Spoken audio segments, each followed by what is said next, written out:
Graça e paz, igreja. Amém.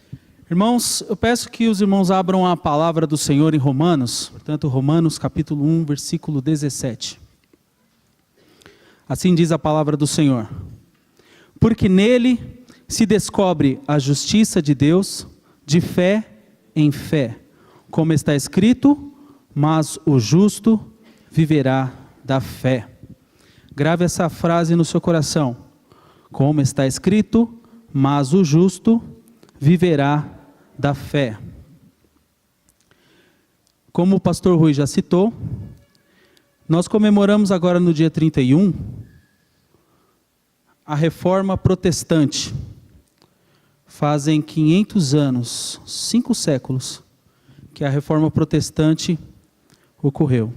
Irmãos, fizemos uma introdução aqui a respeito da necessidade de termos conhecimento.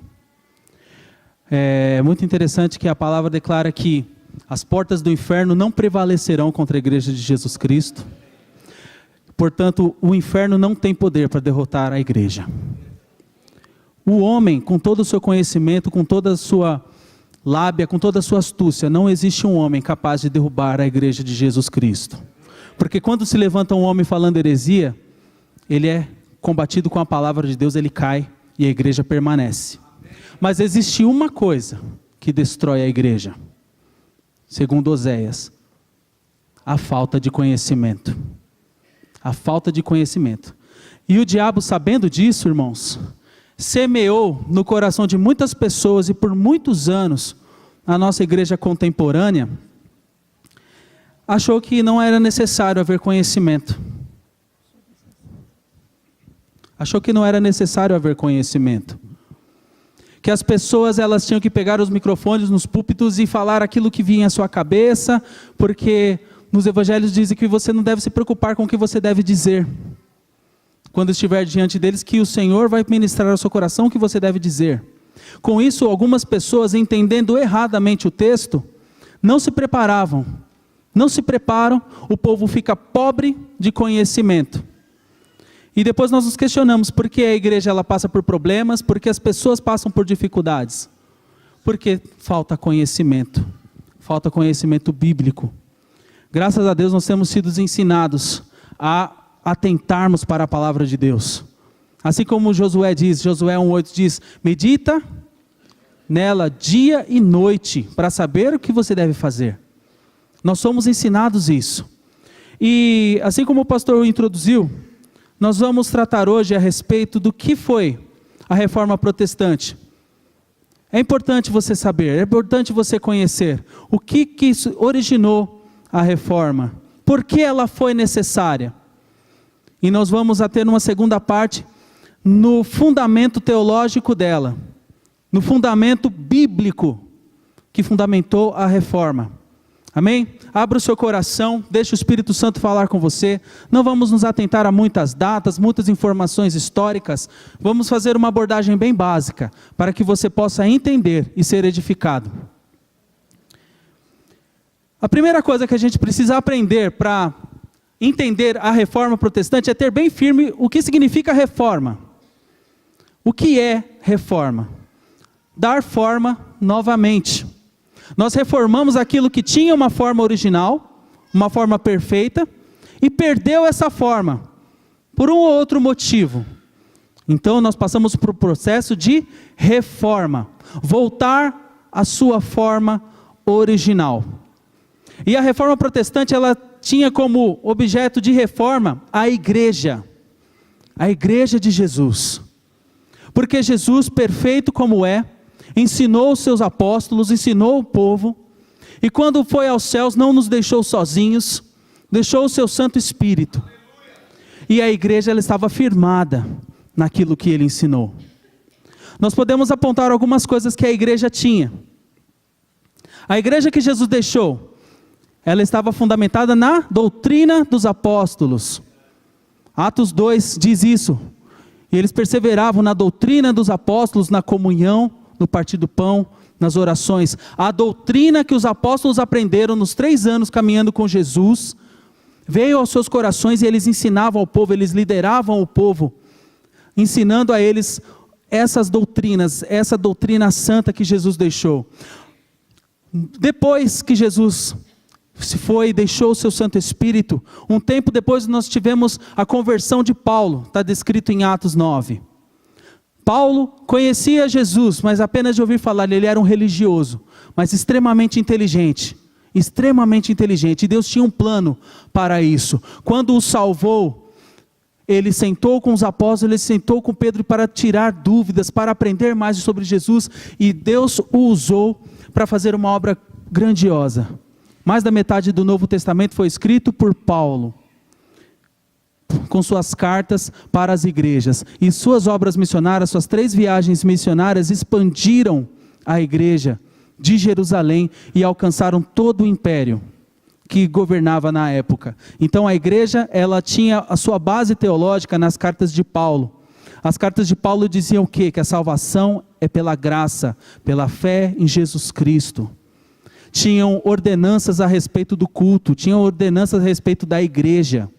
Paulo, ele escreveu cartas para as pessoas para que elas tivessem condições de superar as dificuldades que iam surgindo no decorrer da caminhada cristã. Então a igreja tinha fundamento de doutrina, tinha fundamento teológico baseado nas escrituras. Eles se reuniam nas sinagogas, mas também em todos os lugares. Era uma igreja simples. Eles se reuniam, eles comiam juntos, eles tinham tudo em comum.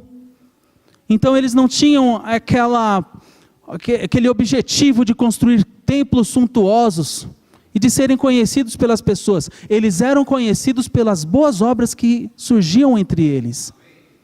Não era pelos seus templos suntuosos, não era pelo seu grande conhecimento, era porque o Espírito Santo agia no meio deles. E eles combatiam o paganismo. Eles combatiam o que estava fora, que estava contrário à palavra de Deus. Eles combatiam o fato de ter que adorar o imperador. Eles não eram povo suficiente para derrotar o império, mas eles não deixavam que a doutrina de se adorar o imperador entrasse no meio deles. E eles se mantinham puros, adorando apenas aquele que merece ser adorado. Então a igreja, por causa dessa postura, irmãos, ela acabou sofrendo perseguições. Acabou sofrendo injúrias. O imperador, ele combatia a vida deles. E essa frase, ela é muito importante, essa frase que tem aí embaixo, ó, o sangue dos mártires é a semente da igreja. O sangue daqueles que não tinham medo de ir às arenas, não tinham medo de enfrentar Nero.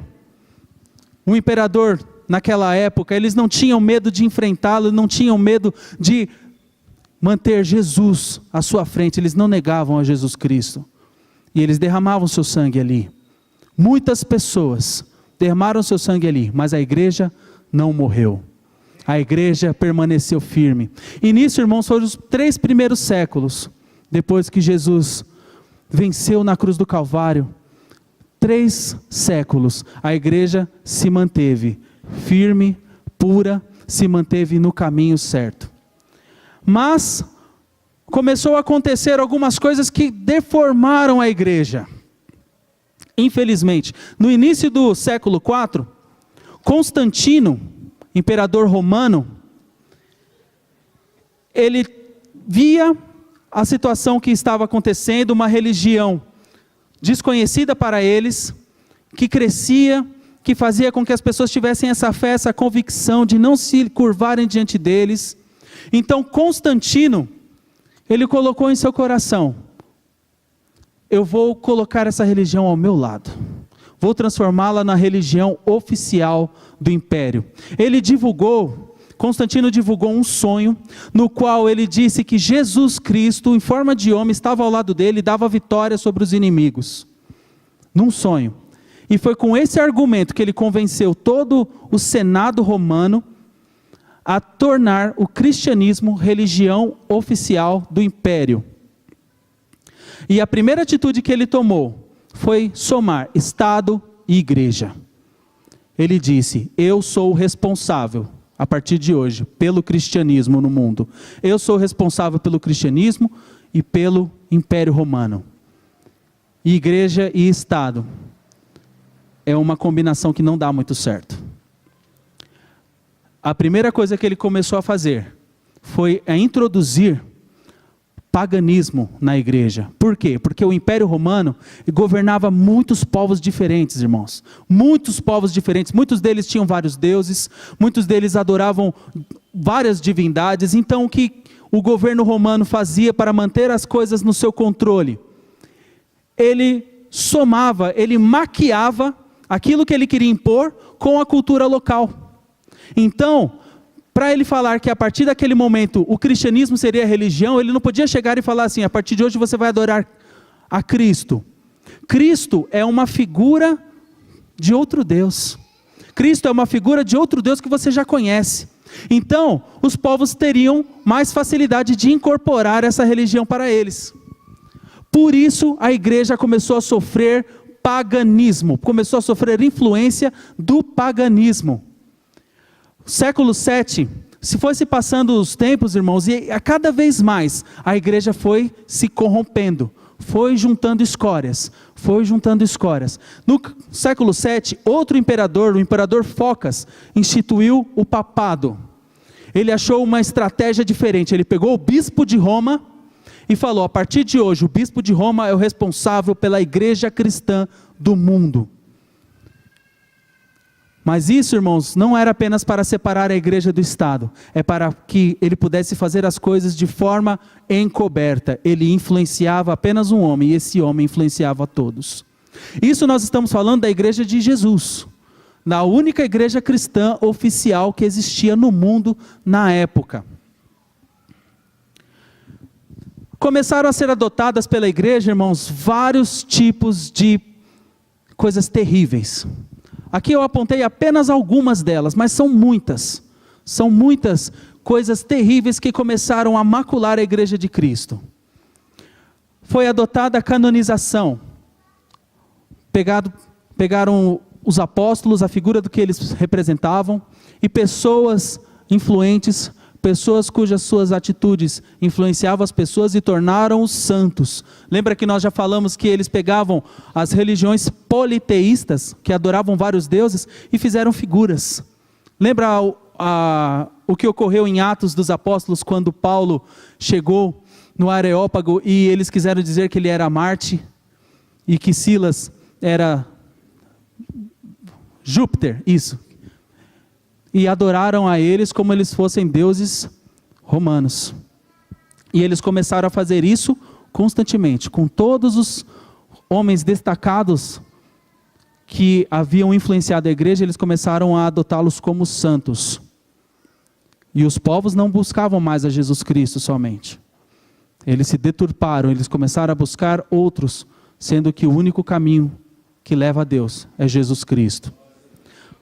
Foi instituído o celibato dos padres. Coloquei entre parênteses aí, filhos bastardos. Por quê? Um dos grandes motivos pelo qual eles colocaram o celibato na igreja romana foi porque ela ficou muito rica. Ela começou a ficar extremamente poderosa. E os seus líderes, os seus padres, não podiam ter família, não podiam contrair casamento, porque se eles tivessem filhos, eles teriam que ter casas, eles teriam que ter posses para deixar para suas famílias como heranças. Então, eles instituíram que eles não podiam se casar, mas infelizmente, irmãos, nas pesquisas nós vemos que isso era apenas oficialmente, porque eles cometiam atos com as mulheres dos locais onde eles estavam, com as freiras, com as mulheres de forma encoberta, e haviam muitos filhos bastardos. Muitos dos mendigos daquela época eram filhos de padres que não tinham sido reconhecidos. Então, não somente a igreja, como a sociedade, quando a igreja ela está doente, quando a igreja não se levanta, quando a igreja não se mostra, a sociedade sofre. O povo sofre. Então existiam muitos filhos bastardos de pessoas da igreja que não podiam contrair casamento e não podiam ter família. As missas começaram a ser pregadas em latim, trazendo uma confusão doutrinária terrível. Por quê? Porque imagine você vir à igreja toda semana e você ouvir uma pessoa aqui falando uma língua que você não conhece. Você vai embora, você não foi edificado, você não conhece nada. E quanto mais você deixa o povo ignorante, mais facilmente você o manipula. Então era esse o objetivo. As missas começaram a ser ministradas em latim, e o povo não entendia mais nada. Foi instituída a oração pelos mortos, assim como já citamos. Inclusive o dia 2 de novembro, que é um dia após o dia que eles comemoravam o dia de todos os santos, que é o dia 1 de novembro, era o dia para eles comemorarem, buscarem, orarem, lembrarem-se dos mortos, esquecendo-se que o dono da igreja é um Deus vivo. Foi incluída também um pouco depois a doutrina do purgatório. Acredito que todos conheçam, mas se alguém não conhecer o purgatório era um lugar intermediário entre o céu e o inferno. Então eles ensinavam que as pessoas, se você por acaso não conseguiu executar as boas obras suficientes para que você fosse para o céu, você vai passar um tempo no purgatório, um tempo que Deus vai deixar você ali sendo purificado, para que você fique apto para entrar no céu. Heresia. O Senhor nos ensina que aquilo que nós fazemos ou deixamos de fazer é aqui. Quando nós partimos para a eternidade, é uma eternidade com Deus ou uma eternidade sem Deus. Mas essa heresia foi ensinada e o povo começou a se alimentar disso. E a igreja de Cristo começou a se alimentar disso. Foi instituída duas coisas que eu acho terríveis, irmãos. Tudo aqui que nós já citamos é terrível. Mas foi instituída a Inquisição. Uma forma da igreja manter o poder nas suas mãos foi a Inquisição, com a desculpa de que estavam fazendo uma caça às bruxas, a mulheres que adoravam ao diabo, e começaram a matar, começaram a controlar o povo através da violência. Irmãos, eu pesquisei isso, eu achei terrível, porque eles pegavam uma mulher, não precisava nem ser comprovado que essa mulher realmente cometia feitiçaria. Se desse na cabeça daqueles que chegavam naquela vila, olhavam para a mulher, falavam que ela era uma bruxa, e era condenada à morte na fogueira. A única forma que ela se livrava, irmãos, é se ela indicasse mais 7 bruxas. Falavam para ela, você tem uma chance de se livrar, se você apontar mais 7 bruxas. Então muitas dessas mulheres, pelo medo de morrer, apontavam mais 7 mulheres, escolhiam da multidão e se safavam. E outras 7 mulheres iam morrer no lugar dela. Terrível, irmãos. Muitas pessoas morreram de forma terrível, sendo que nosso Deus pregou a paz, sendo que nosso Deus pregou a misericórdia, sendo que nosso Deus é amor em sua essência.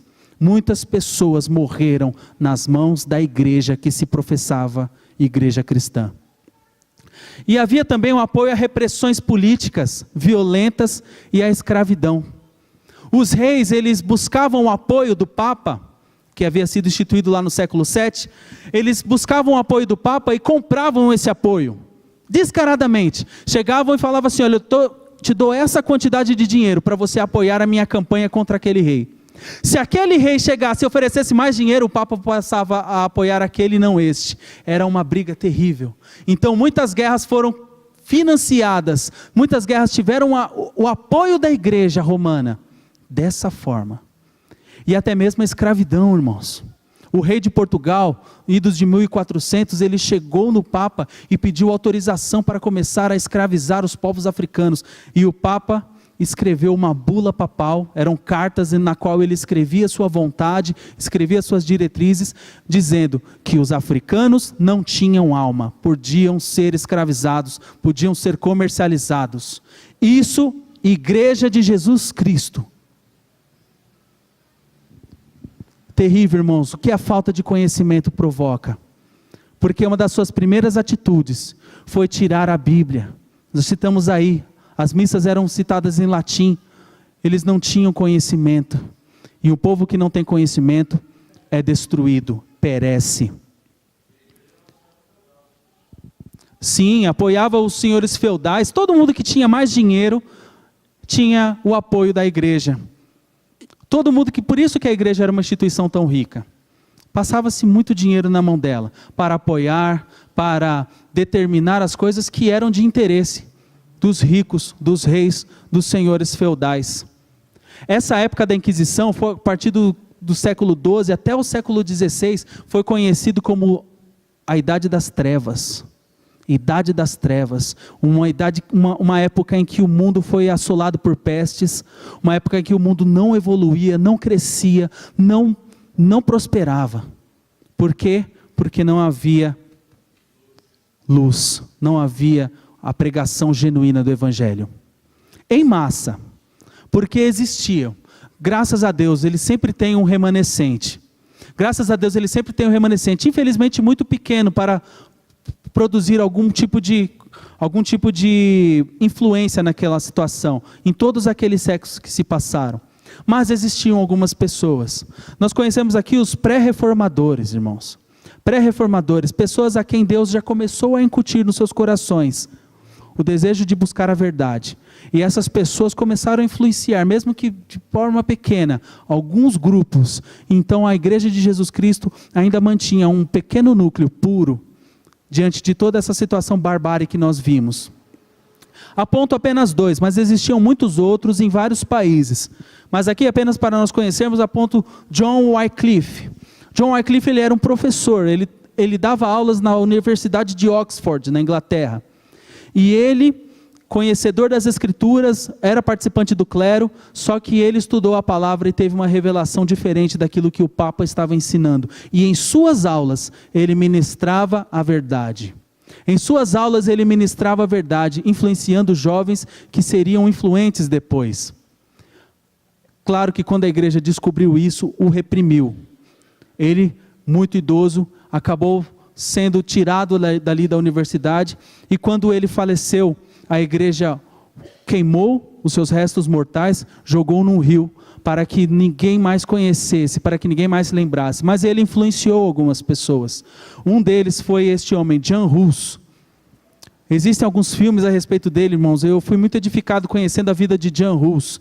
Jan Hus, ele era de origem alemã, só que ele se estabeleceu na República Tcheca, numa região chamada Boêmia. E ele era um padre de uma pequena igreja naquela cidade. E ele foi influenciado pelos ensinos de John Wycliffe. E ele começou a ensinar a verdade ali na sua igreja. Ele começou a ensinar que Jesus Cristo é a verdade. Ele começou a ensinar a luz. E as pessoas começaram a ser esclarecidas. Infelizmente, quando começava a acontecer isso, a igreja ficava sabendo e reprimia essa pessoa. John Hus foi levado diante das autoridades. E foi obrigado a negar a Jesus, mas ele não negou. Ele foi obrigado a negar aquilo que ele havia já escrito, mas ele não negou. Infelizmente ele é um dos mártires, infelizmente porque ele faleceu de forma terrível, mas com certeza a história dele influenciou pessoas, inclusive influenciou para que a reforma protestante acontecesse, porque Jan Hus, ele foi executado. Disseram para ele, negue a Jesus ou você vai morrer na fogueira, assim como as bruxas. Ele não negou. Então ele foi preso e foi condenado à morte. Eu aprendo e fui muito edificado com isso, porque diz a tradição, diz a história, que Jan Hus, ele ficou preso, mas ele ficou muito sereno, ele era muito tranquilo ali onde ele estava. E os soldados, bravos com isso, diziam, você não sabe que você vai morrer? Você não sabe que você vai ser executado daqui a alguns dias? Jan Hus disse uma coisa, irmãos. Ele falou, hoje vocês queimam na fogueira um ganso. A palavra Hus no alemão significa ganso. Então ele diz assim, hoje vocês vão queimar um ganso. Mas daqui 100 anos, o meu Deus vai levantar um cisne, que vai gritar tão alto e vai voar tão alto que vocês não vão poder pegar. Ele errou apenas por 2 anos, irmãos, porque isso aconteceu em 1415. E em 1517, 102 anos depois, Martinho Lutero começou a reforma protestante. Ele morreu, irmãos, cantando salmos. E a última visão que ele teve foi de todos os seus escritos, seus sermões, tudo aquilo que deixou registrado queimando na sua frente também. Irmãos, a próxima vez que você pegar essa escritura, lembre-se, pessoas queimaram na fogueira para que você a tivesse nas suas mãos. Pessoas queimaram na fogueira para que você pudesse estar aqui hoje. Pessoas queimaram na fogueira, foram mortos, assim como diz em Hebreus 11. Pessoas passaram por dificuldades, pessoas foram executadas, pessoas foram reprimidas, para que hoje nós tivéssemos esses exemplos de fé e estivéssemos caminhando no caminho correto. Mas glória a Deus, porque homens inspirados pelo Espírito podem ter essas atitudes que nos ensinam hoje. Amém? Glória a Deus. Chegamos então, irmãos, no século XVI, idos de 1500.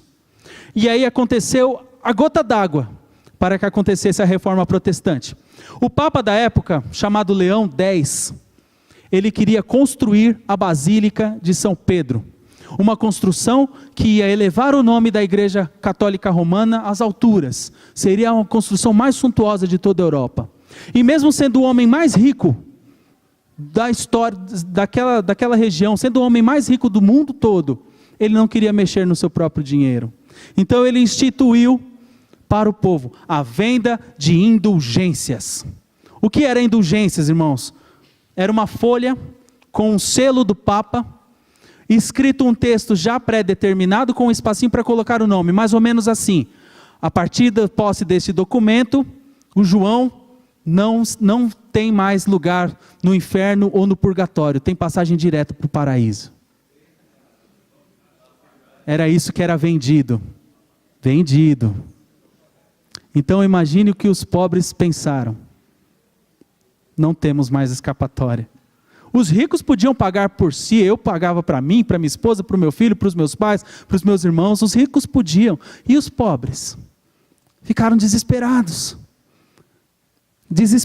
por causa disso, porque o Papa de uma hora para outra disse assim: olha, eu até ontem ensinei que as suas obras podiam salvar vocês, mas a partir de hoje, você precisa adquirir uma indulgência para ser salvo. Era essa a situação do povo. E esta frase, irmãos, esta frase terrível, era divulgada por aqueles que chegavam na vila para cobrar as indulgências. Assim que uma moeda tintila no cofre, bate no fundo do cofre, uma alma sai do purgatório. Heresia terrível, uma das piores heresias que a igreja de Jesus já sofreu. A venda de indulgências. Aí eu quero dizer para vocês, irmãos, o que a falta de conhecimento não faz? Vocês já viram alguma coisa parecida com isso hoje? Vocês já viram alguma coisa parecida com isso hoje? Pessoas trocando a salvação por dinheiro. Pessoas trocando a salvação por aquilo que tem. O povo que não tem conhecimento é facilmente manipulado. E infelizmente o ser humano ele vai passando pelas mesmas situações. Pessoas morreram, houve uma reforma protestante de ordem mundial. E hoje em dia pessoas ainda caem na mesma história. Que o Senhor abra os nossos olhos nessa manhã, irmãos. Que o Senhor abra os nossos olhos essa manhã para que nós sejamos uma igreja que protesta contra a heresia. Uma igreja que protesta contra aquilo que o diabo quer enfiar nos nossos pescoços. Não vamos assumir isso. Nós estamos baseados na palavra de Deus. Aí chegamos, irmãos, na vida de Martinho Lutero. Falar um pouquinho algumas coisas a respeito dele. Era um alemão, um jovem alemão de classe alta, estudante de advocacia inicialmente.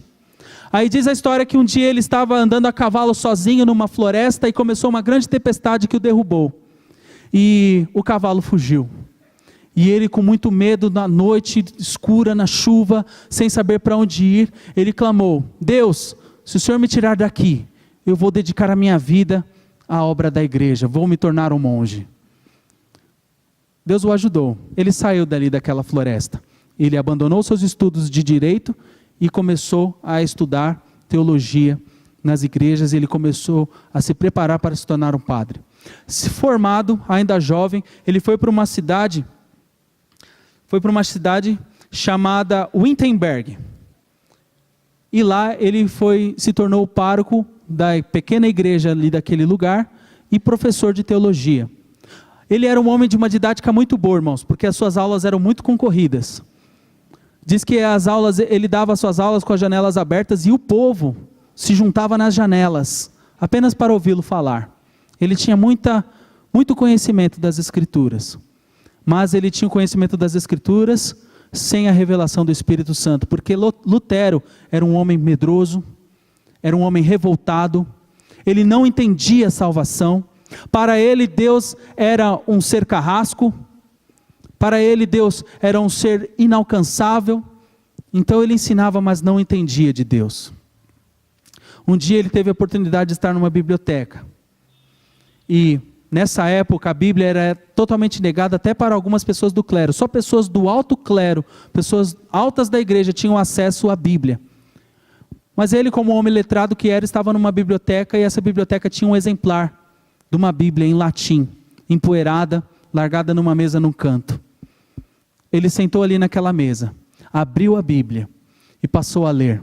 Ele leu a carta de Romanos. Começamos aqui com Romanos 1,17, porque diz a história que ele leu o versículo 17 e ele foi impactado. O justo viverá da fé. E passou a ler Romanos. Leu mais uma vez, leu outra vez, leu a respeito da salvação pela graça, leu a respeito da obra de Jesus Cristo, leu a respeito da ressurreição de Jesus Cristo, leu a respeito de que ele tem vitória em Jesus Cristo. Ele fechou aquela Bíblia, irmãos, e ele era outro homem. Ele fechou aquela Bíblia e ele era um homem transformado.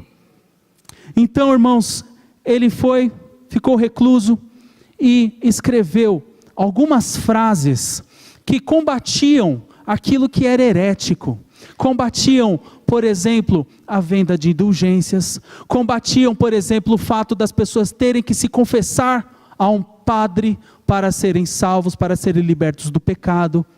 Foram 95 frases, conhecidas como 95 teses de Lutero. E no dia 31 de outubro, a tradição diz que ele chegou nas portas da igreja e pregou essas 95 teses nas portas da igreja do castelo de Wittenberg, o lugar onde ele estava.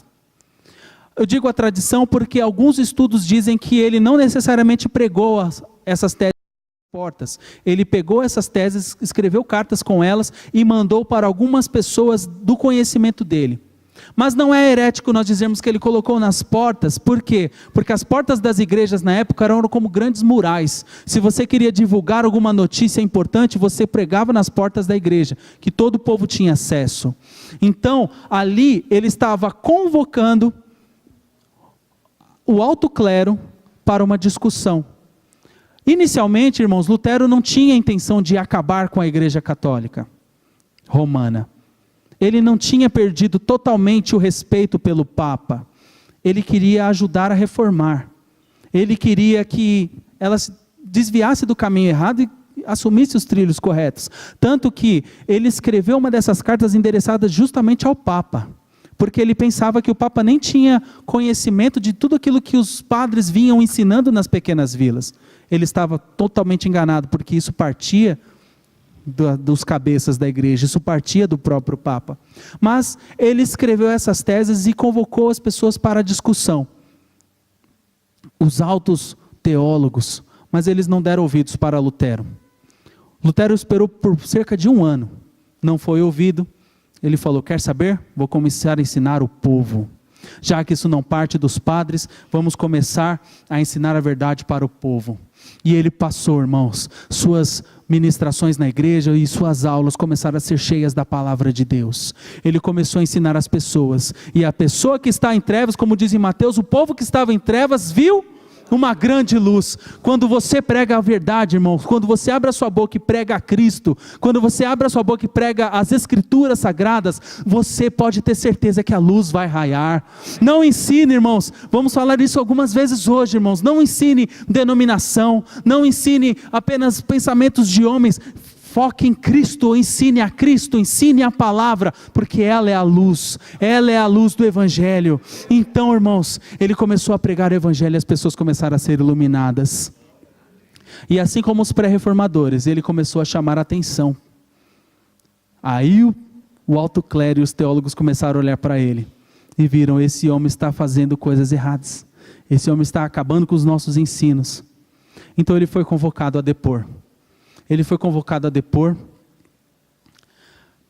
o que ele estava ensinando, o que ele estava fazendo. E graças a Deus, ele teve a coragem de não negar a sua fé. Ele teve a coragem de dizer: o que a igreja ensina hoje está errado. Aquilo que o homem faz não pode salvá-lo. A graça de Deus é que pode salvar, através do seu Filho Jesus Cristo. Ele não negou a sua fé.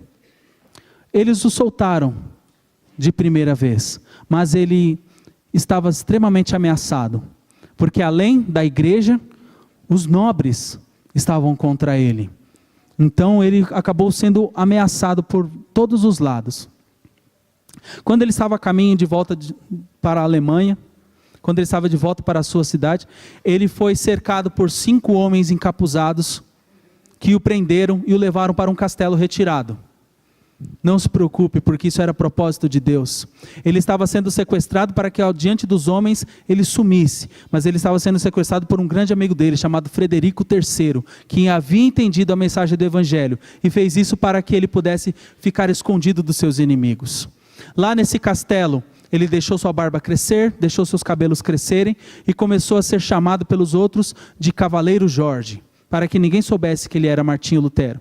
E ali, sossegado, recluso, ele começou a fazer algo muito importante: a tradução da Bíblia. Até aquele momento a Bíblia só tinha cópias em latim, então uma porcentagem muito pequena do povo tinha acesso à palavra de Deus.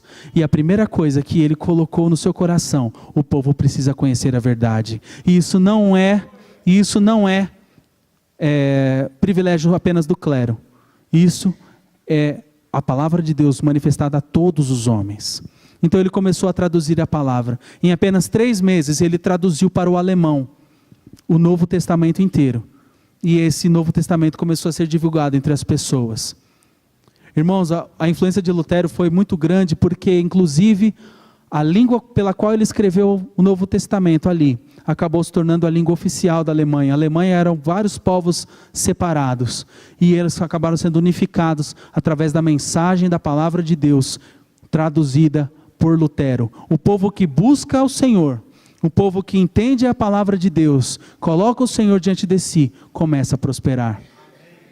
A Alemanha hoje é um dos países mais poderosos de todo o mundo, não é por acaso. Deus usou um alemão, e o povo alemão começou a ser influenciado pela palavra de Deus. E a influência da palavra de Deus é tudo o que nós precisamos para uma carreira de sucesso.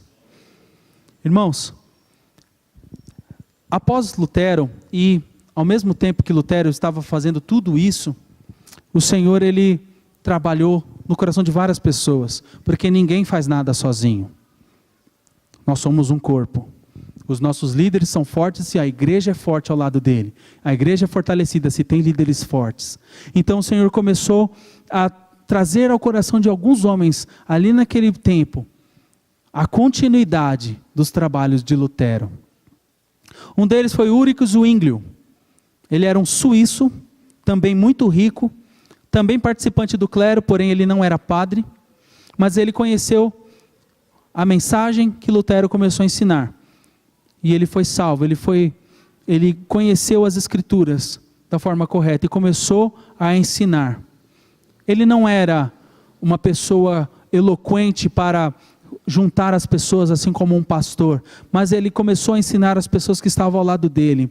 E 2 dessas pessoas foi Guilherme Farel e João Calvino, que começaram a aprender de Zwinglio. E eles começaram a ensinar a palavra de Deus, juntar as pessoas e começaram a fazer discípulos.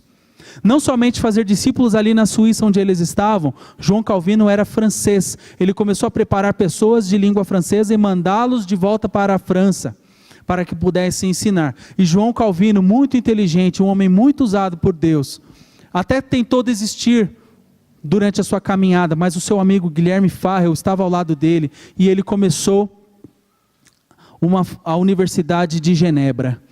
E nessa universidade eles começaram a ensinar as pessoas, mas permeados pela palavra de Deus. Então, irmãos, os entendidos, as pessoas que estudavam na época, começaram a conhecer a palavra de Deus e a expandir essas palavras na Europa toda.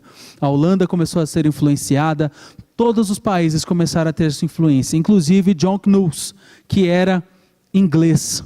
Ele aprendeu a palavra de Deus lá em Genebra com João Calvino, e ele trouxe a palavra de Deus pura e verdadeira para a Inglaterra. Por que é importante nós citarmos John Knox? Porque os seus discípulos foram os missionários que vieram para os Estados Unidos inicialmente e depois vieram para o Brasil, para os países da América. Então, irmãos, aqui nós apontamos quatro pós-reformadores: Ulrich Zwinglio, Guilherme Farel, João Calvino e John Knox, que eram homens que o Senhor levantou não eram mais especiais do que os outros, mas eles tinham conhecimento, eles tinham a direção de Deus e começaram a ensinar as pessoas. E a palavra começou a transformar a vida das pessoas, até chegar a nós, até chegar aqui. Irmãos, isso é uma explanação bem básica de tudo o que aconteceu. A pré-reforma é muito rica em conhecimento, a pós-reforma é muito rica em conhecimento. Eu incentivo você, meu irmão, pesquise a respeito das origens da sua fé. Eu vou naquela igreja ali aos domingos. Isso é diferente de você conhecer a sua origem. Isso é diferente de você conhecer o propósito de Deus, de onde Ele te tirou. Assim como nós lemos aqui no começo, o pastor Rui introduziu, lá em Deuteronômio, no capítulo 6, o Senhor declara, ali já começa a declarar, para que cada um ensinasse aos seus filhos a palavra de Deus, ensinasse aos seus filhos de onde eles saíram, ensinasse aos seus filhos. Vamos ler lá? Deuteronômio, capítulo 6. Irmão, sempre foi desejo do Senhor que nós conhecêssemos as nossas origens, conhecêssemos de onde viemos, não para que nós tivéssemos um conhecimento para nos ensoberbecer, irmãos, mas é porque quando nós temos base daquilo que nós acreditamos, nós somos servos melhores. Você defende uma ideia muito melhor se você souber ela da sua raiz, do que se você souber dela superficialmente. Então, irmãos, vamos ler aqui a partir do versículo 20, Deuteronômio 6, versículo 20. Quando o teu filho te perguntar pelo tempo adiante, dizendo, quais são os testemunhos e estatutos e juízos que o Senhor nosso Deus vos ordenou? Então dirás a teu filho, éramos servos de Faraó no Egito, porém o Senhor nos tirou com mão forte do Egito. Você percebe? O filho perguntou ao pai a respeito da palavra, a respeito das escrituras, e o Senhor orienta para que o pai ensine ao seu filho a partir lá do começo. A palavra chegou na minha mão, por quê? Porque nós éramos escravos lá no Egito. Versículo 22, e o Senhor fez grandes e penosas maravilhas no Egito, a Faraó e a toda a sua casa, aos nossos olhos. E dali nos tirou para nos levar e nos dar a terra que jurara aos nossos pais.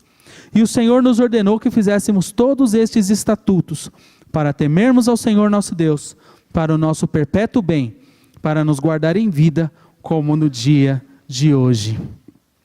E será para nós justiça, quando tivermos cuidado de fazer todos estes mandamentos perante o Senhor nosso Deus, como nos tem ordenado.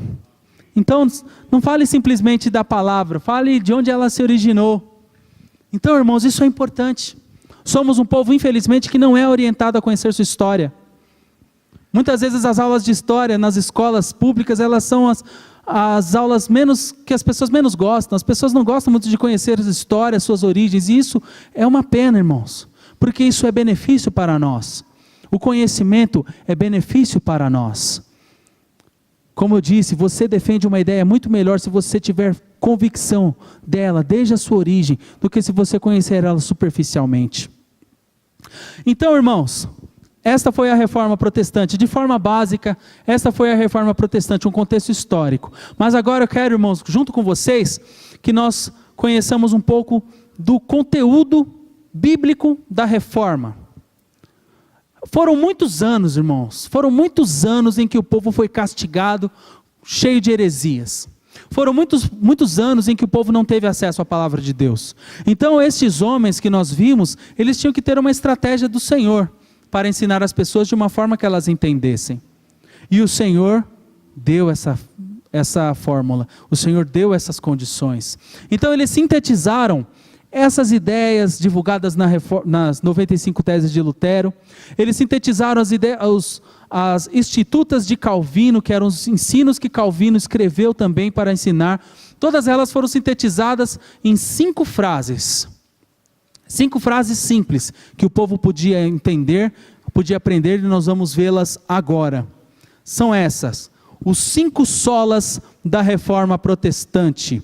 Sola é uma palavra em latim que significa somente. Então, eram 5 princípios pelos quais eles sintetizaram a mensagem, a espinha dorsal da reforma protestante, para que as pessoas entendessem e pudessem desenvolver a sua fé a partir disso, a partir do conhecimento da palavra. São essas frases: sola gratia, que significa somente a graça; sola fide, que é somente a fé; solus Christus, somente Cristo; sola Scriptura, que é somente a Escritura; e soli Deo Glória, glória somente a Deus. Com essas 5 frases, eles ensinavam de forma rápida e objetiva para que as pessoas elas tirassem de seus corações os ensinos heréticos que a Igreja Católica Romana incluiu no povo, para que eles tivessem uma nova direção, a base das Escrituras. Vamos passar por essas frases aqui, irmãos. Eu peço que os irmãos abram a palavra aí, segunda carta de Timóteo, no capítulo 3. Faça uso da sua Bíblia, irmãos, marque esses versículos e tenha-os firmes no seu coração, memorize essas passagens.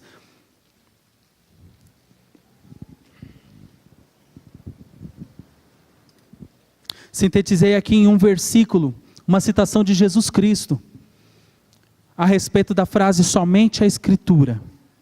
Examinai as Escrituras, porque vós cuidar ter nelas a vida eterna, e são elas que de mim testificam. Isso são palavras de Jesus Cristo. Evangelho de João 5:39.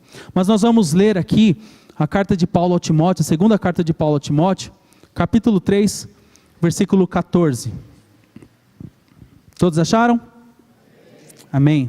Assim diz a palavra: tu, porém, permanece naquilo que aprendeste, e de que fostes inteirado, sabendo de quem o tens aprendido, e que desde a tua meninice sabes as sagradas letras, que podem fazer-te sábio para a salvação, pela fé que há em Cristo Jesus.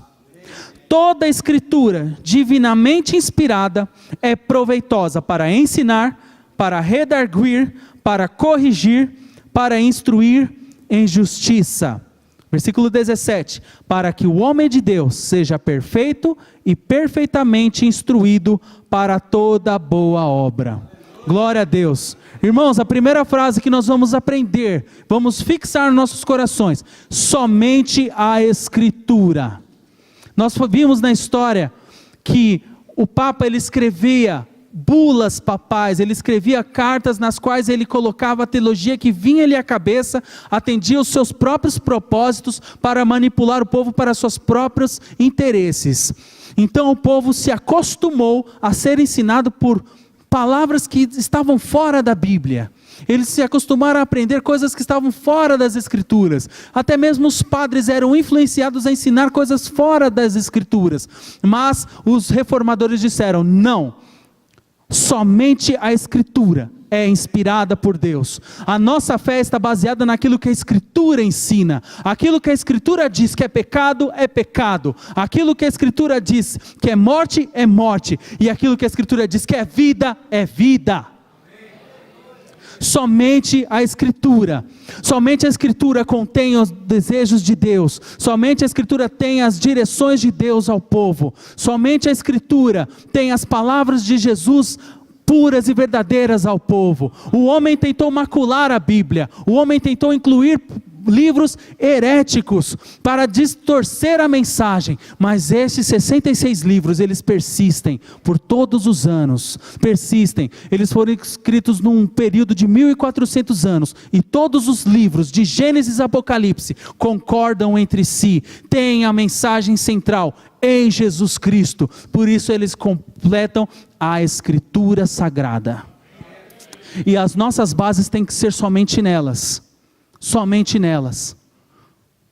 Infelizmente nós conhecemos nos dias de hoje igrejas denominadas cristãs, mas que têm outros escritos, se orientam por outros livros, se orientam por outras cartas, se orientam por outros ensinamentos, mas nós nos mantemos na base das Escrituras.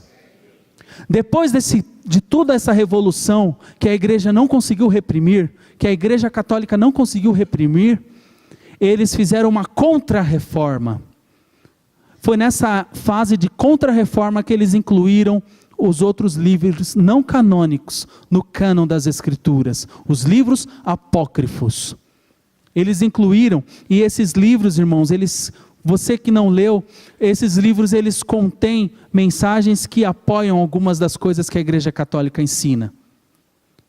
Eu estudei que o livro de Tobias, não li exatamente o livro, mas o livro de Tobias ele tem passagens nas quais eles faziam rituais muito parecidos com rituais de feitiçaria para expulsar demônios, heresia. O livro de Macabeus tem uma citação na qual o escritor diz: se esse escrito não ficou muito claro para você, me desculpe porque foi o máximo que eu pude fazer.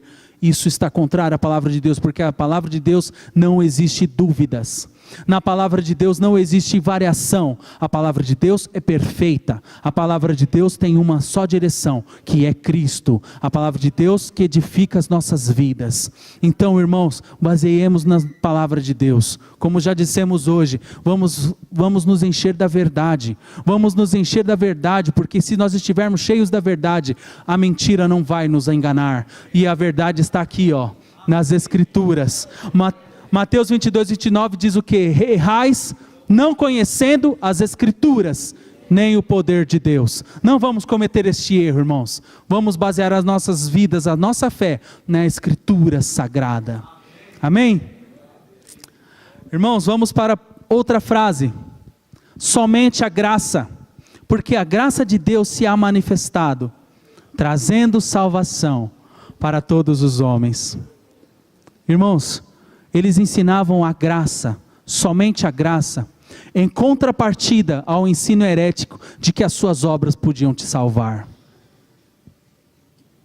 Era bem simples, irmãos. Se você fazia uma boa obra, o padre sabia, ele anotava aquilo ali: olha, ele fez uma boa obra, isso vai contar para você no dia da sua salvação. Opa, você fez uma boa obra, olha, você está bem perto do céu. Ou você tem poucas obras, você está bem longe do céu. Heresia, porque se não é a graça de Deus que nos alcança, nós não somos salvos. As boas obras, irmãos, as boas obras, elas são fruto de uma vida transformada por Deus, porque uma pessoa que tem somente as obras e não conhece a Cristo, não é salvo. Somente as suas obras não podem te salvar. O que pode te salvar é a graça de Deus que foi estendida a você, sem você e eu merecer.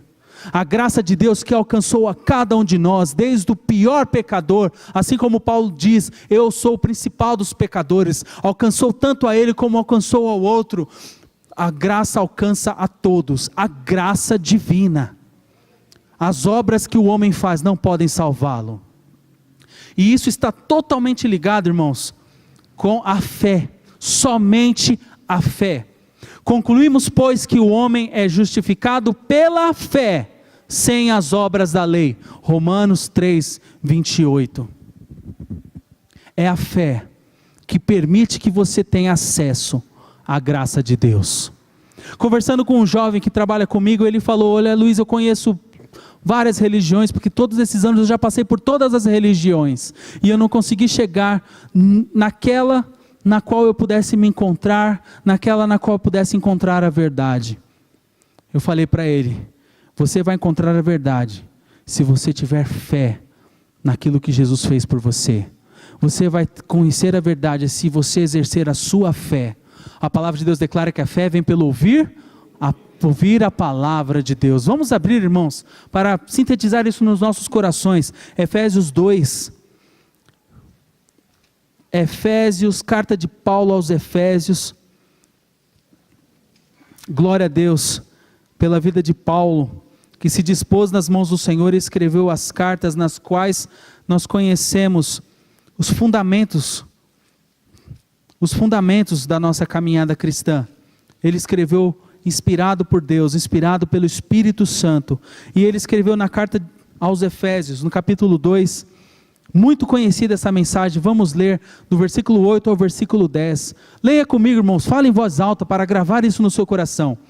Porque pela graça sois salvos, por meio da fé, e isso não vem de vós, é dom de Deus, não vem das obras, para que ninguém se glorie, porque somos feitura sua, criados em Cristo Jesus para as boas obras, aos quais Deus preparou para que andássemos nelas. Então, quando você está em Cristo, quando você entende que você deve ir até a graça de Deus através da sua fé, aí as boas obras surgem em você. Você foi criado para as boas obras, mas as boas obras não podem te levar a Cristo. Somente você precisa da graça de Deus, você precisa da misericórdia do Eterno, que entregou seu Filho na cruz por você. Você precisa da graça do Senhor, você precisa da sua fé renovada diante do Senhor, para que você tenha convicção de que você é salvo, não pelo aquilo que você faz, não por aquilo que você é, mas por aquilo que o Senhor é na sua vida. A fé, ela veio em contrapartida às indulgências. Não é as minhas moedas, não é minha prata e meu ouro que compra a minha salvação, é a minha fé em Jesus Cristo. É eu entender que eu sou pecador, é eu entender que eu sou miserável sem Deus. A fé é isso, é eu entender que eu preciso de Jesus. E quando eu entendo e reconheço que eu preciso de Jesus, a graça me alcança. A graça me alcança, e quando a graça me alcança, as minhas obras elas mudam porque eu me torno um novo homem. Assim como diz Romanos 6,4, porque fomos sepultados com Ele no batismo da morte, para que, pela graça, pode repetir, pastor? Romanos 6,4, vamos abrir. Pastor Disseu gosta muito dessa mensagem, com razão. E vamos ler até fixá-la totalmente nos nossos corações. Romanos 6,4. De sorte que fomos sepultados com Ele, pelo batismo na morte, para que como Cristo ressuscitou dos mortos pela glória do Pai, assim andemos nós também em novidade de vida. Aleluia! Através do quê? Da fé, que nos leva à graça, somente a graça e somente a fé. Aleluia, glorificado, exaltado é o nome do Senhor. Eu quero te convidar a abrir Efésios, novamente, Efésios 2, faça bom uso da palavra, nós somos um povo que conhece a Bíblia, faça bom uso da Escritura. Vamos voltar lá em Efésios, no capítulo 2,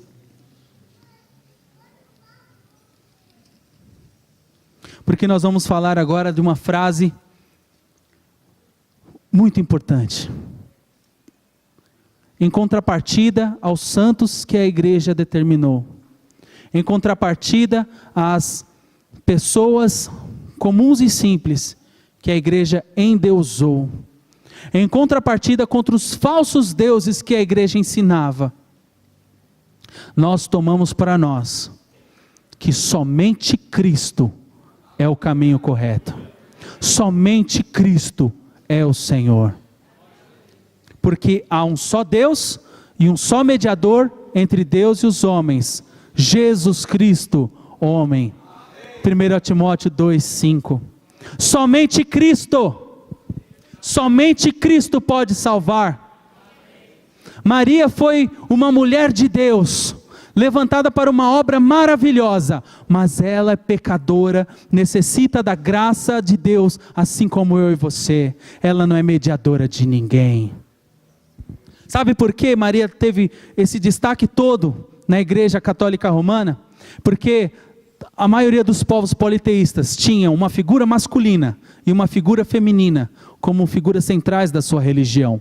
Então, quando Constantino colocou o cristianismo, ele viu que havia apenas uma figura masculina no cristianismo. Então, eu vou criar uma figura feminina para que os povos possam se apegar. Por isso que, infelizmente, eles fazem isso com Maria, uma irmã que foi usada por Deus por uma obra grandiosa, mas que é pecadora, salva pela graça, assim como eu e você. Não só ela, como todos os santos que a Igreja Católica determinou, não só ela, como todos os homens como eu e você, falhos, que precisavam da graça do Senhor. Então, em contrapartida desse ensino herético, os reformadores ensinavam ao povo? Somente Cristo. Somente Cristo. Somente Jesus Cristo é perfeito. Somente Jesus Cristo é santo. Somente Jesus Cristo se fez carne e habitou entre nós. E nós vimos as suas obras diante de nós, e Ele nunca pecou, Ele ensinou, Ele perdoou, Ele acolheu, Ele riu junto conosco, Ele chorou junto conosco, Ele comeu conosco, Ele bebeu conosco, Ele esteve entre nós, e nós vimos a sua glória nas suas atitudes, de homem perfeito, de Deus entre nós, de homem que sofreu a pior dor que um homem pode sofrer, um homem que sofreu rejeição, um homem que sofreu a cruz, que era uma vergonha para qualquer homem. O único que passou por isso, mas não ficou lá pendurado, foi Jesus Cristo. O único que ficou ali na cruz, por um pequeno tempo, porque Ele venceu a morte, Ele venceu o inferno, Ele venceu o diabo, Ele venceu por mim e por você. O único homem que voltou das partes mais baixas da terra e caminhou junto com os seus discípulos de novo, comeu peixe com eles, conversou com eles, falou assim: olha Tomé, você não acredita em mim? Toca aqui, olha aqui, eu sou homem, eu tenho carne, eu sou homem como você, mas eu venci para que você tivesse vida, eu venci para que você tivesse esperança. Glória a Deus, glória a Jesus Cristo, glória a Jesus Cristo, aleluia, Jesus Cristo é o Senhor, aleluia, aleluia. E depois de 40 dias junto com seus discípulos, Ele subiu aos céus. Ele subiu aos céus. Nos céus tem um homem, irmãos. Nos céus tem um homem perfeito. Nos céus tem um homem que venceu por mim e por você. Um homem que não te deixou sozinho, porque Ele deixou Deus com você. Deixou o seu Santo Espírito com você. E nós temos um homem lá que venceu por nós. Vamos para as Escrituras, porque Paulo, ele cita isso na sua carta aos Efésios, tão conhecido e tão importante, capítulo 2, irmãos, me perdoem, não é Efésios, eu anotei errado, me perdoem, é Filipenses,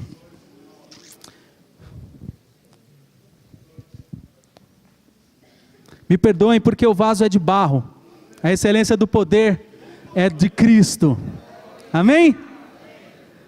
Filipenses 2, 5 a 11, eu convido você a ler em voz alta junto comigo. De sorte que haja em vós o mesmo sentimento que houve também em Cristo Jesus, que sendo em forma de Deus, não teve por usurpação ser igual a Deus, mas aniquilou-se a si mesmo, tomando a forma de servo, fazendo-se semelhante aos homens, e achado na forma de homem, humilhou-se a si mesmo, sendo obediente até a morte e morte de cruz.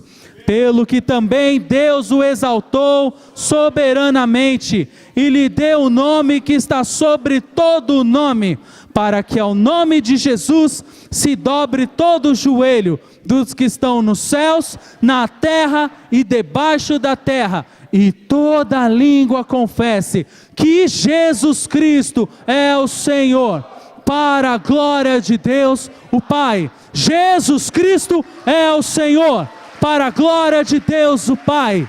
Jesus Cristo é o Senhor, para a glória de Deus o Pai. Jesus Cristo é o Senhor, para a glória de Deus o Pai. Aleluia! Jesus Cristo. Vou ensinar uma coisa importante para vocês, irmãos, caso você não saiba. Essa passagem que Paulo escreve nos escritos originais, não está escrito como o restante da carta, está escrito em forma de poesia. O versículo de 5 a 11 é escrito em forma de poesia, sabe por quê? Porque era um cântico. Isso aqui é a letra de um cântico que os cristãos primitivos cantavam. Eles ensinaram esse cântico entre eles para que eles estivessem bem firmes no seu coração, porque quando você canta você lembra bastante da mensagem que você cantou. Então eles fizeram um cântico com isso para incutir no coração das pessoas a obra do Evangelho, para incutir no coração das pessoas que Jesus é o Deus que esteve entre nós, venceu e que hoje está à direita de Deus. Amém? Portanto, somente Cristo. Se um homem tentar pegar para ele a glória, somente a Cristo, somente Cristo é o Senhor da igreja. Aleluia. Então entramos na última frase, irmãos. Glória somente a Deus. A glória somente a Deus. Por que glória somente a Deus, irmãos? Isaías 42:8. Eu sou o Senhor, este é meu nome, a minha glória a outro não darei, nem o meu louvor às imagens de escultura. Ele é perfeito e Ele é soberano. Ele pode dizer a você: não renda glória a mais ninguém, a glória é somente para Ele. Portanto, irmãos, essa frase ela era ensinada claramente, obviamente, para que as pessoas aprendessem que a glória não era da igreja, a glória não era do Papa, a glória não era dos homens entendidos, a glória é somente a Deus. A glória não é dos reformadores, os reformadores são instrumentos, porque a glória somente a Deus. Aleluia! A glória ser rendida ao Senhor é sinal de redenção para a igreja. Quando a igreja ela entende que precisa adorar ao Senhor, ela sabe que ela está rendendo louvor ao único que é digno de ser adorado. Abacuque já dizia, Abacuque 2,14, porque a terra se encherá da glória do Senhor, como as águas cobrem o mar. Falamos sobre uma sociedade que se corrompe quando a igreja está fraca, não é verdade? Então quando você, irmão, dá glória a Deus, você pode ter certeza que todos aqueles que estão junto com você serão influenciados por esta glória. Quando a igreja rende glória somente a Deus, quando a igreja rende glória somente a Ele, toda a terra é transformada. Por isso, irmãos, nós vamos abrir a palavra do Senhor. Efésios, agora sim é Efésios, irmãos. Efésios capítulo 1.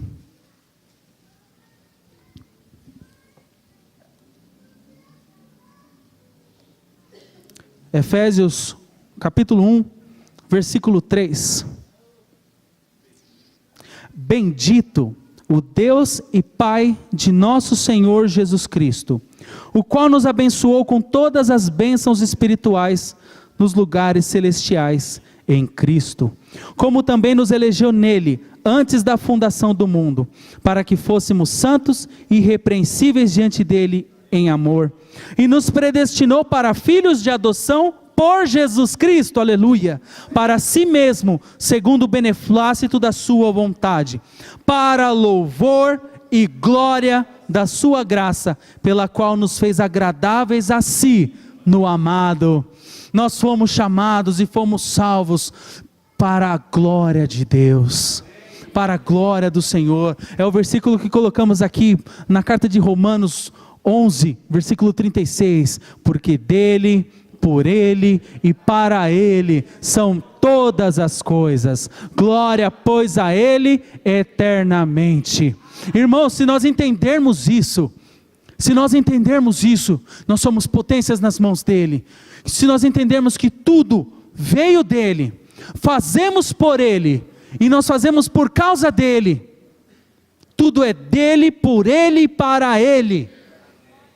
Se o ministério de louvor entender que tudo que faz é dele, por ele e para ele, se os nossos pastores entenderem a cada dia que tudo é dele, por ele e para ele, se as igrejas no Brasil entenderem que tudo é dele, por ele e para ele, nós teremos uma terra transformada, porque a glória do Senhor se estenderá como as águas cobrem o mar.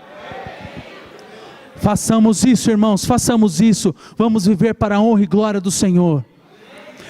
E eu quero falar aqui, irmãos, baseados em 1 Coríntios 10, 31. Portanto, quer comais, quer bebais, ou façais qualquer coisa, fazei tudo para a glória de Deus. Quero ilustrar uma coisa para vocês. Um dia Lutero, lá na sua cidade, ele recebeu a visita do sapateiro da cidade. E o sapateiro chegou nele e falou assim: Lutero, eu entendi a mensagem e quero dedicar a partir de hoje a minha vida inteira para o serviço de Deus. Quero dedicar a minha vida inteira ao Senhor. O que eu devo fazer? Lutero olhou para ele e disse: volte para a sua oficina, faça um ótimo sapato e venda-o ao preço justo. Você sabe o que isso me ensina e te ensina nessa manhã, irmãos? Tudo que você faz é para a glória de Deus. A igreja, ela tirou a Bíblia da mão do povo, falando assim: olha, a Bíblia é privilégio apenas daqueles que dedicam as suas vidas para o Senhor. Vocês, como leigos, não têm que ter acesso à Bíblia. Mas os reformadores ensinaram justamente isso: tudo que eu faço é para a glória de Deus. Então, quando eu sou um funcionário competente na minha empresa, eu estou glorificando a Deus. Quando eu sou um bom pai para o meu filho, eu estou glorificando a Deus. Quando eu sou um bom marido, eu estou glorificando a Deus. Quando eu sou um bom cidadão, eu estou glorificando a Deus. Portanto, irmãos, lembre-se disso a cada dia.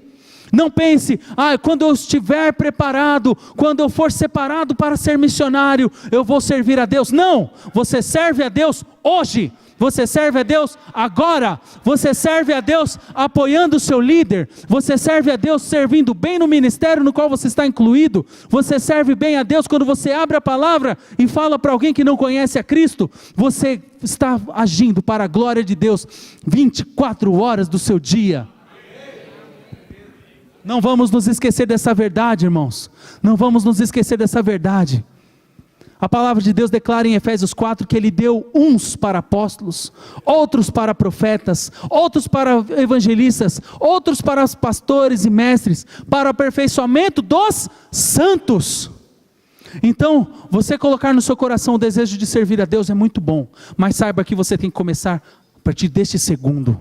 Você tem que começar a partir de já. Você tem que começar a partir do momento de você estar inserido, porque tudo que você faz é para a honra e glória do nome do Senhor.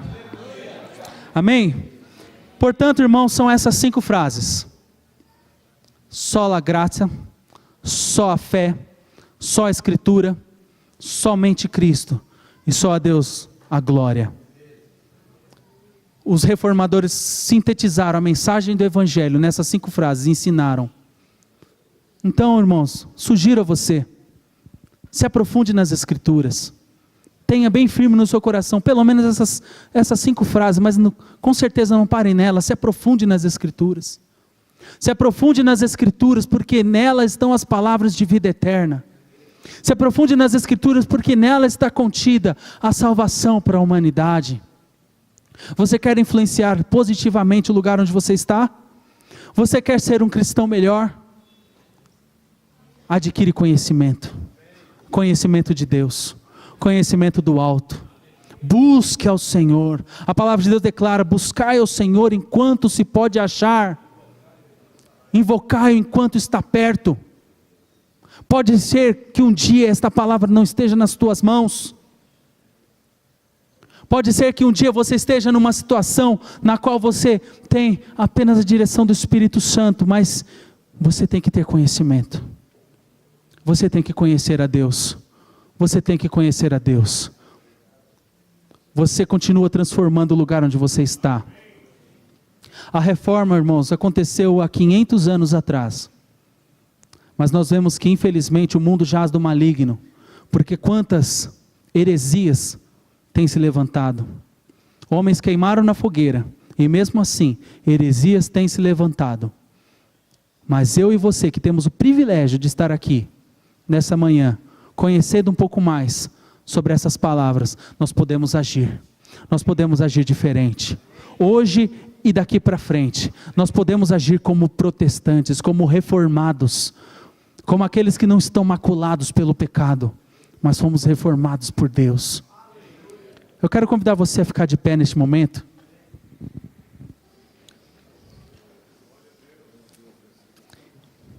E na unção do Espírito Santo nós vamos orar. Romanos 10, versículo 8 até o versículo 10. Diz o quê? O que diz? A palavra está junto de ti, na tua boca e no teu coração.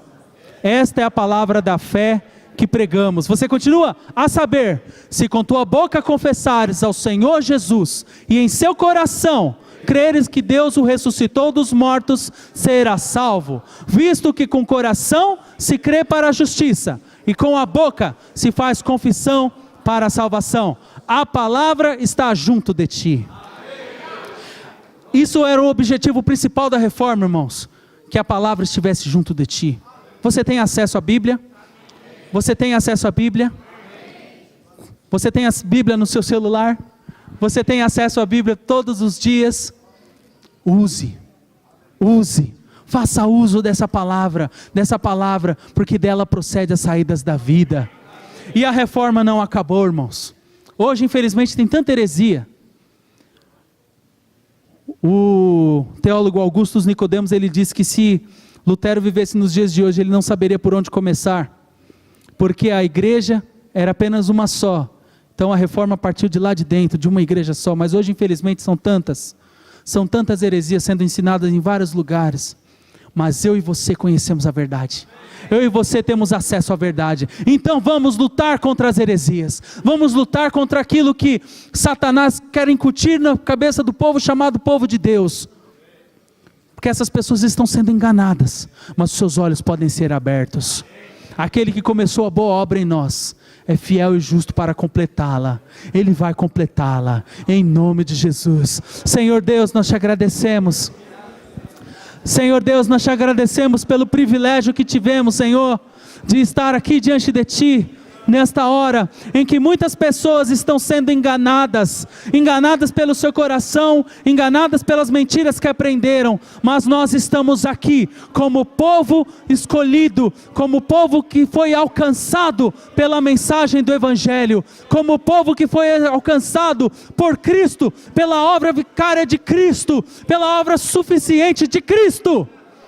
Por isso, Senhor, nós como povo de Deus nos levantamos aqui, nos levantamos e protestamos contra o diabo, protestamos contra as mentiras que são ensinadas, protestamos contra a heresia que quer entrar nas igrejas, protestamos contra a heresia que quer tomar o povo, as lideranças, contra as heresias que querem tomar o povo chamado povo de Deus, em nome de Jesus, que elas caiam por terra.